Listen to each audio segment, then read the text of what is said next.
Guys, welcome to Brandix Reviews. So today is the 3rd of December 2015. Now just before I start, I'm going to talk about the Batman v Superman trailer, but very quickly, something just occurred to me. It's actually 20 years to go today that, as a Batman fan, it was kind of a mark your calendar date back in the time when Batman Forever got released on videotape.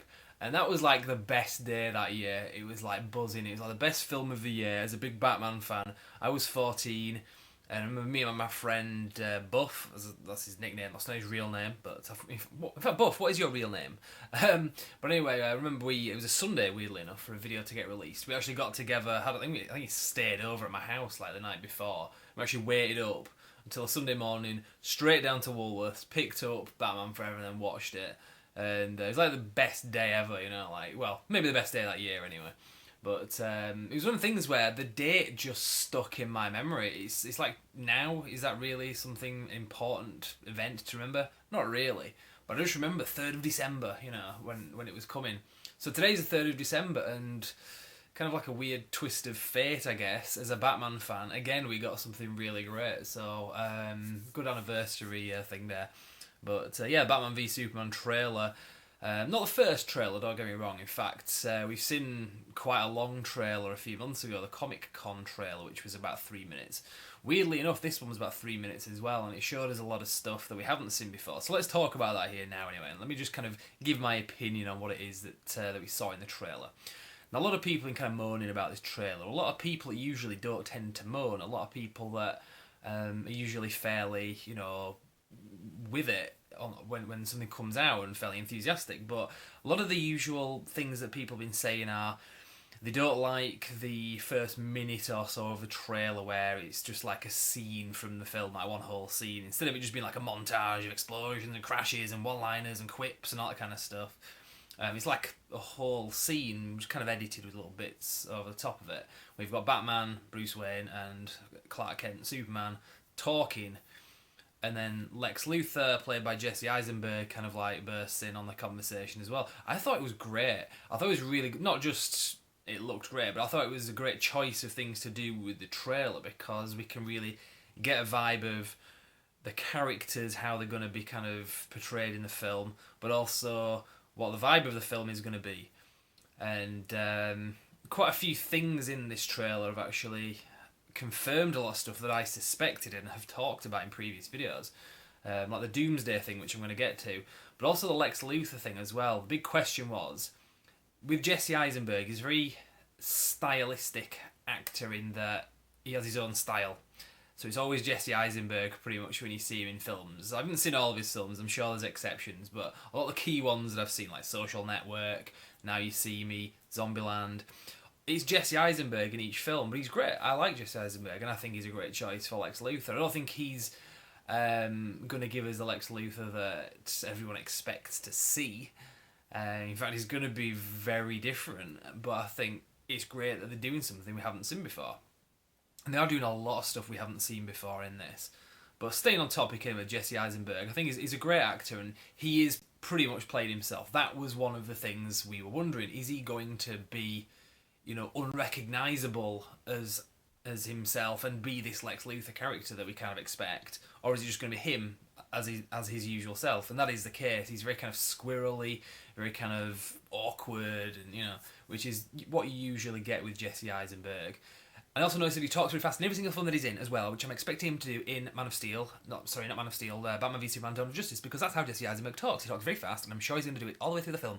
So that's pretty much, you might want to slow that down, by the way, what I was just saying there. Point is, anyway, he talks very fast, and it does seem like that's what he's doing in this too. So, yeah, I'm glad about that, but people have been bitching about that, so just kind of thought I'd mention that. But that was one thing I suspected. Jesse Eisenberg is going to be playing himself pretty much as Lex Luthor. The other thing as well, Doomsday, like I said, this is a big one. A lot of people either don't know who Doomsday is exactly, or maybe they know exactly who he is and aren't happy with this incarnation of him. There's a number of kind of factors to this. Doomsday, if you don't know, Doomsday is this guy, and he's the guy who killed Superman in, I think was it 92 or 93, maybe even 94, I can't remember, sort of early to mid 90s. In fact, I have read the graphic novels. In fact, I actually own them all. Read them last year. It was actually a big event. There were a few things. I mean, graphic novels are just basically collections of comics that come out like once a month or whatever. And they kind of broke it down into 3 parts. You had the death of Superman, which is what Doomsday is in. And Doomsday is this character. He's from Krypton, kind of pre-ancient Krypton. It was this kind of like a lab rat creature that was killed over and over again because he kept reincarnating. And every time you'd kill him, the next time he reincarnates, he's then pretty much immune to that form of death. So if you stab him, he dies, comes back, stab him again, he's immune to getting stabbed to death. So he kind of evolves.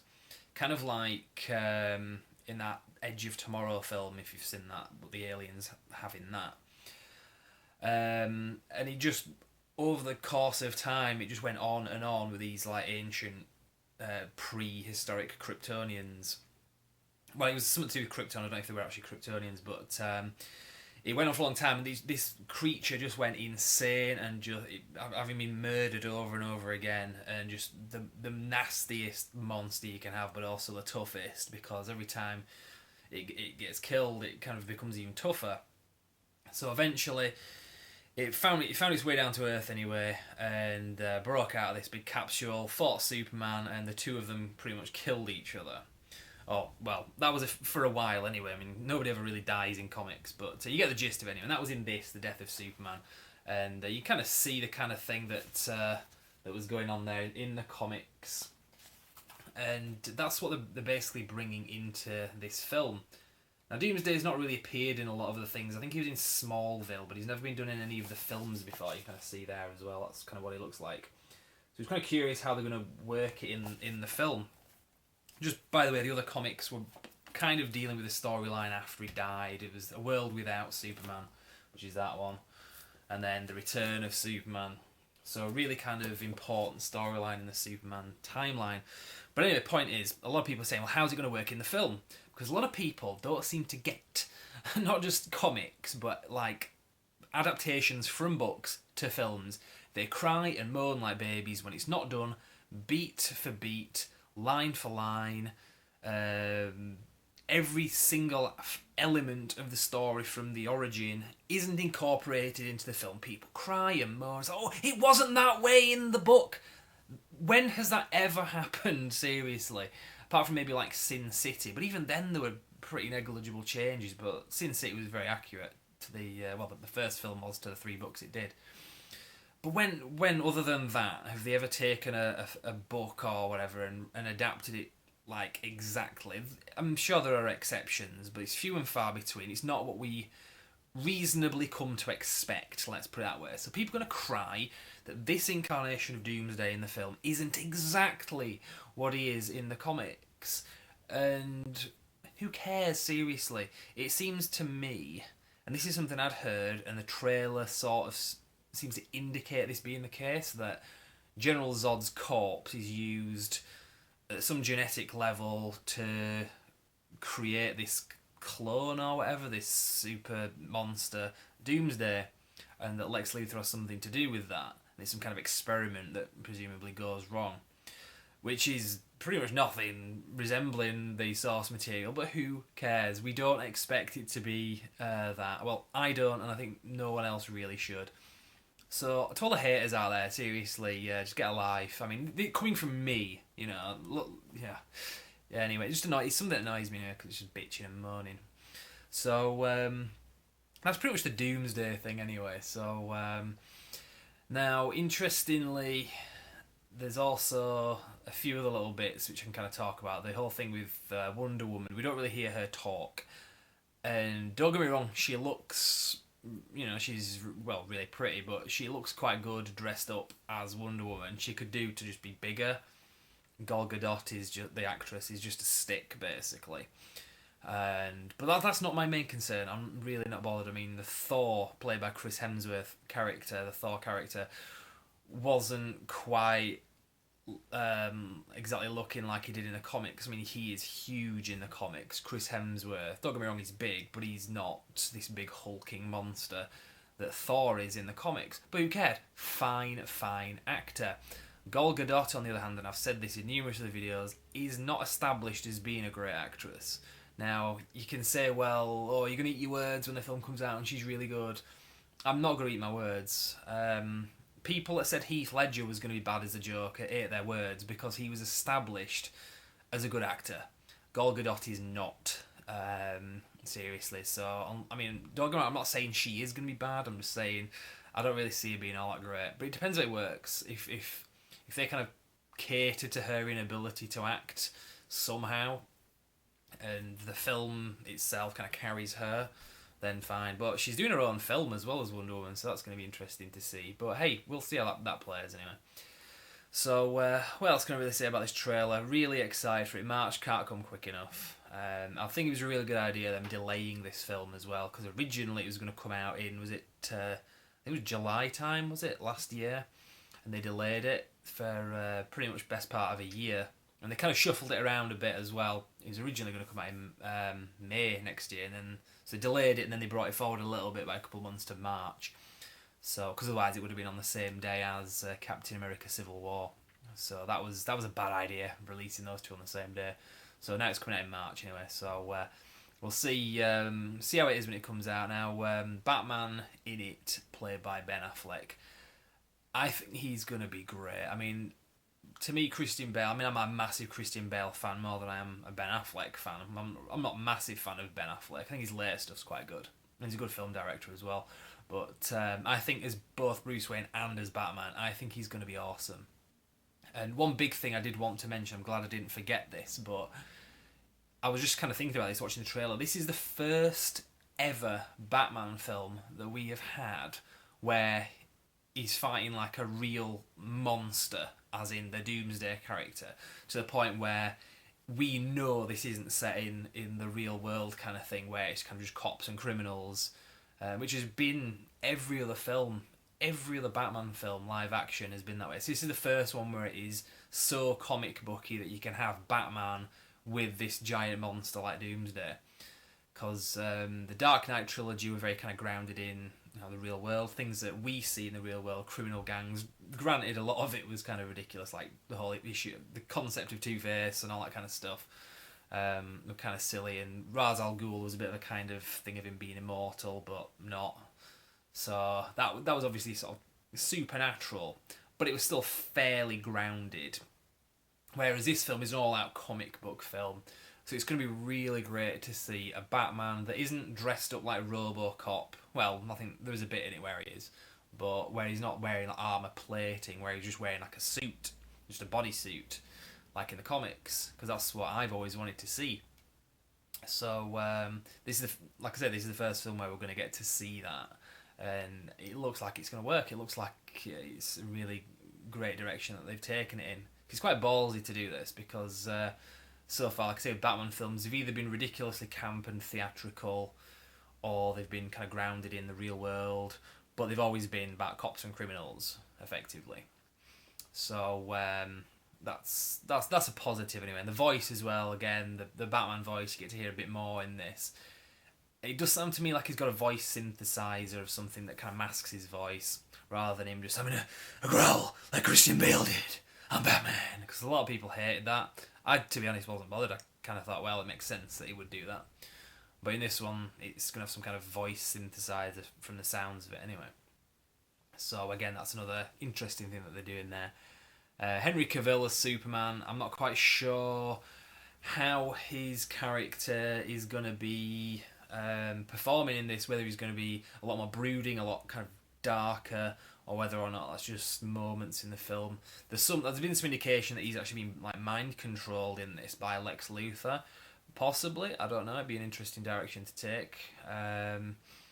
There's a few theories as well, because we had the preview footage a couple of days before this. Last night's full trail. We had the 50-second preview where it shows. You just like one scene basically where Superman comes in and Batman's kind of tied up and Superman rips his mask off. Sure, you've seen it. There's some theories about that in the film is actually a dream sequence. There's a few reasons for that. think there's an action figure set that has Batman pretty much portrayed as he is in that scene where he's wearing a kind of a long coat, which kind of looks a bit weird. And it says something about nightmare sequence or something like that. So whether or not that means literally that is a nightmare sequence in the film, that's not something that actually takes place for real, I don't know. If it is a nightmare sequence, that sort of reminds me of what we saw in the Man of Steel trailer, where we saw Superman sinking down into a load of skulls. And I remember watching that thinking, whoa, that's kind of weird if that takes place in the film. Well, it does, but as a dream, effectively. So we'll see if that's the case here as well. Because it's by the same film director as well, Zack Snyder, so I'd probably be using a lot of the same kind of storytelling methods and stuff like that. So it's not far-fetched to say that this 50-second preview, that the footage that we saw is part of a dream sequence or nightmare sequence. But I don't know. I haven't heard either way. There is a pretty good guy to follow called Umberto Gonzalez. He has a website, I think it's called Heroic Hollywood. There's an Instagram account as well, which I follow, and he's pretty good for leaks because I knew that Doomsday was in this. I as much as you can know anything, I guess. Because I've seen Umberto Gonzalez on YouTube talking about this film, and a lot of the time he gets kind of reined in when he's talking about stuff on other people's shows because they don't want to give spoilers away. Whereas he'll just kind of say, well, I've got this pipeline into Hollywood, basically. Umberto Gonzalez does, apparently, where he gets a lot of insider knowledge, like good knowledge, that's reliable. And he said on a video, Doomsday is in this film. He is. And I remember watching that and thinking, he knows what he's talking about there. I'm going to take that to the bank. And it paid off. I was pretty positive that Doomsday was going to be in the film. So yeah, I'd recommend you follow Umberto Gonzalez and Heroic Hollywood. Don't get me wrong, some of the stuff that he puts out isn't always true. A lot of the stuff he gets is sometimes concept stuff, which although it might be planned, it doesn't make it into the final cut of the film or whatever. So sometimes he'll say, well, this is what I've been told. It doesn't actually materialise, but a lot of stuff like this does. So if you don't mind knowing about things like that, definitely someone to follow. But anyway, that's kind of getting off the beaten path, so I'm going to leave it there. I wasn't going to do too long a video, and I've done, how long have I done so far? 17 minutes, so yeah, getting a bit long there. So maybe if I spoke like Jesse Eisenberg and just spoke really fast when I talk, and if I do a video talking like this, the whole video would probably be condensed to about 5 minutes long rather than 17 minutes, which I've done here. So I'll probably do that next time. Just talk really fast, just to cut down on time. So yeah, I'm going to leave it there. If you want to follow us, well, I say us, it's me in this video, but I have a co-reviewer. We'll probably be talking about this in future videos. So if you want to follow us at Brandex Reviews, there's a thing coming up at the end of this video on how you can follow us on social media and so on. So the website is brandexreviews.com, so if you want to bookmark that as well, do. But for now, I'm going to leave it there and say thank you very much for watching.